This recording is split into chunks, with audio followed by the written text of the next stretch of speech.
Hey guys, welcome back to another video, and today I'm going to be telling you guys why you shouldn't get a Macfox, which is kind of weird because most of my channel I've told you why you should get a Macfox, but I've had some stuff come up recently and I think I should just share it real quick. Okay, so I first want to start with when I got the Macfox, which is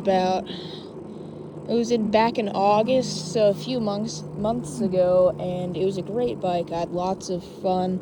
I was meeting new people. It felt like a great bike. But very quickly I started noticing some problems. Like in the first 2 months, I had a nut from my wheel come off. And it might have been just my assembly issue, but it came off and we asked for a replacement. And it took them about 2 weeks to respond to our email and another 3 weeks to send us the nut. And I wasn't able to ride, but by that point we had just decided to go to Home Depot and buy a similar nut instead so I could ride. And that was my first experience, but I was thinking to myself, maybe this is just bad luck and Macfoxes are actually quality bikes. About at the maybe 3-month mark, I started noticing some power issues. Sometimes my bike wouldn't turn on, or it was just giving not as much power as it had the day before. And maybe it's just bad luck again, but I think 2 things on top of each other is just a lot. And another problem I had was with my brakes. Some days I'd go out and it would feel like I had no pressure in my brakes. And all my wheelies were super sketchy because I had no confidence in my brakes, but then some days they were actually good. And it was just an on and off day thing, and I think it was because my reservoir was leaking from my brakes not being quality. And I know that it's a budget bike, but some things that shouldn't be cheaped out is the brakes, because that's a major safety part. I understand, this is a budget bike, but brakes should not be cheaped out on. I've had instances on my bike, my Super and my mountain bike, where the brakes literally saved me from getting really hurt. And the fact that my Macfox didn't have the ability to do that is just really, really not good, because, someone could get really hurt. And it just doesn't make any sense why a major corporation would be cheaping out on their safety. I'm going to get to the part where I mainly made this video, and it's because about, I'd say 2 months ago, around 2 months, not 2 months quite, but around 2 months ago, I started getting problems in my forks, and about maybe 2 weeks later, we had to remove the forks because they were basically completely blown up. And this is an actual problem that most people get on their Macfox. Some people get lucky and their forks don't blow up at all.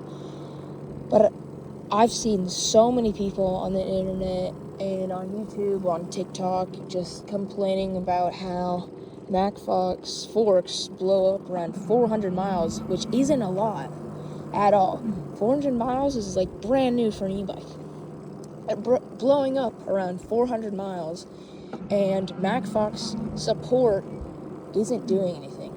And the reason I'm making this video is actually because Macfox could get in a ton of legal trouble for not sending the forks, because I have a 2-year warranty on my Macfox X7. My forks blew up, and they're not sending me new forks. Even with a 2-year warranty, they're not sending me new forks. Or they might, but it's going to be a very long time. And this is where they could get into legal trouble. Because anybody can decide, hey, I don't think they're going to send me the forks. I can sue them, and I can probably win the court case and make a ton of money. And honestly, that is just a horrible thing, that Macfox is just letting this happen, and they need to fix it immediately.